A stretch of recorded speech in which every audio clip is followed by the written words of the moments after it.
We got introduced to the main star of the show. Oh, is this Grudge? Grudge! Yeah. 1, 2, 3.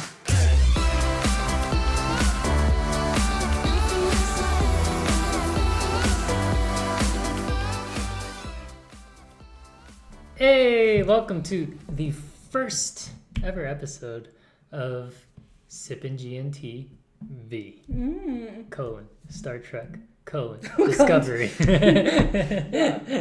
Season 3 Episode 1. Oh god. Okay, we promise that's it. We won't do that again. But yeah, so this is our very first episode, and it's going to be on Discovery. And every Wednesday we're going to drop a video, which will be going into what happened in the previous episode, our questions, our theories, thoughts, and yeah, we'll be taking a little after show of sorts. So that'll be happening weekly. Yeah. So if you're interested in following us along on that journey, be sure to hit the subscribe button and the notification bell. And yeah.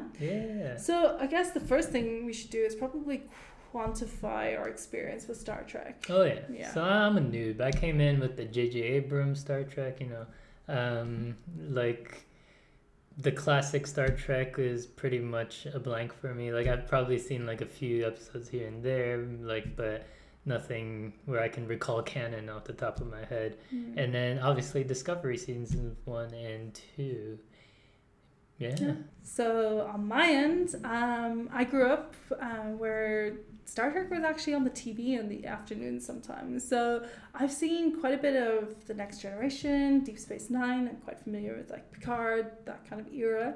To be honest, time has passed and a lot of it's kind of left my head. But it does give me an appreciation for kind of like how Star Trek works, the structure. And when we started watching Discovery, I had kind of an understanding of how the world building around that. But by all means, I've forgotten a lot of it. So yeah. If we mess things up, give us some cut us some slack. we may theorize things that have already been proven or disproven in other seasons and stuff. But yeah. Or if we're wondering what is the temporal wars or something, don't come for us. We'll just do our best with the information being provided to us in Discovery really at this point. All right, so let's dive in. Yeah. Let's get started with a recap of season 2. Where did we leave off? So they were fighting Control, trying to save the universe, and they said goodbye to Spock and Captain Pike.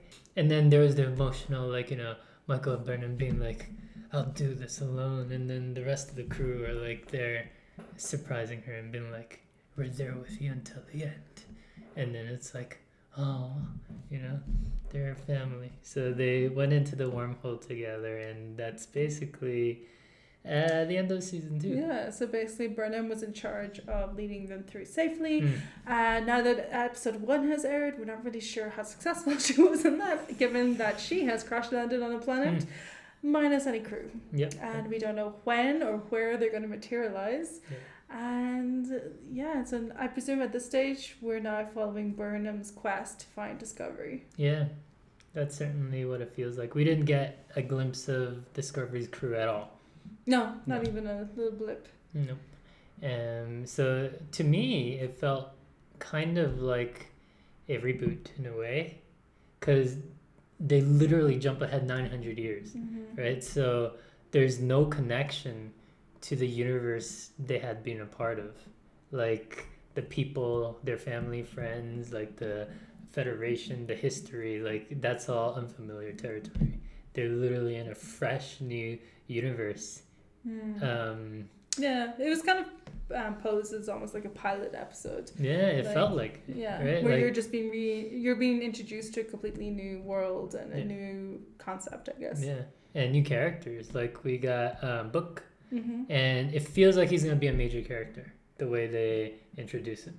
Well, it'll be a switch and bait completely if he's not, right? Yeah. Well, speaking of bait and switches, it felt like he was being portrayed as this, smuggler type, Han Solo, scoundrel, anti-hero type character, right? He's suspicious of others, all that. But what I liked was it turned out he isn't. He's actually a softie, and he loves animals, has a connection with them, with nature, and like. Yeah, he seems to be like an empath. Yeah, and so it's like a complete, bait and switch, and I really appreciated that because it's like, you always get that anti-hero character, so it's kind of a tropey, done to death thing. So I really hope they stick with this. He's like an empathic, nice person, and like go down that road, explore that, and do something interesting in that regard. Like, go on some missions to save almost extinct animals. Like, I'd love to see, like, some episodes doing that, like a side mission, Maybe, yeah. I mean, I think what they're setting this up for is probably that this season will be about trying to figure out what happened to the Federation and try to piece it back together a little bit. That's the major arc for sure. So if he is a big part of like Burnham getting around space and stuff and trying to find Discovery, how much time is he going to have to freelance as an animal? Well, there's always side filler episodes, side missions. That's true. So, and then we'll see, like, because Discovery has been very serialized. Whereas I think, well, you'll know more than I do, like Star Trek in the past was more episodic. Oh yeah, it was much more like you could tune in for an episode. It didn't really like, of course, knowing generally what was happening helped, but things were a little bit more, the episode had started and ended and you could just watch it as a solo unit, whereas Discovery has definitely been, if you missed the episode before, you're going to be a bit lost today. So are they gonna keep it as very serialized, or will it be more episodic? We'll find out, right? I presume they'll continue with the serialized like, it would be weird to change it in season 3, especially nowadays in modern TV. It will always be serialized, but they might, because in season 2 it was kind of more episodic than season 1, I felt like. So I don't know, there might be a balance of it, but as you mentioned, the major arc seems to be rebuilding the Federation, because we met Sahil, who how is he getting food? is he actually alone? We have so many questions. Like, is he actually alone? He said for 40 years he's been in the office, and like they portray it as in like he's just there, literally like a statue looking at the wall. So we just have so many questions there, like how that's some life to lead, but that's commitment. And like in a corny sense, when Michael Burnham is like, commissions him as an officer, you did feel it. You're like, oh yeah, like his dedication paid off. Right? Well, you were happy for him, but at the same time, I'm like, he obviously does have interaction. Otherwise, Book wouldn't have known him or known to bring Burnham there. So he clearly, it's not that just that he sits in an office all day, every day, just staring at that screen. But you do have questions about the quality of his life to date.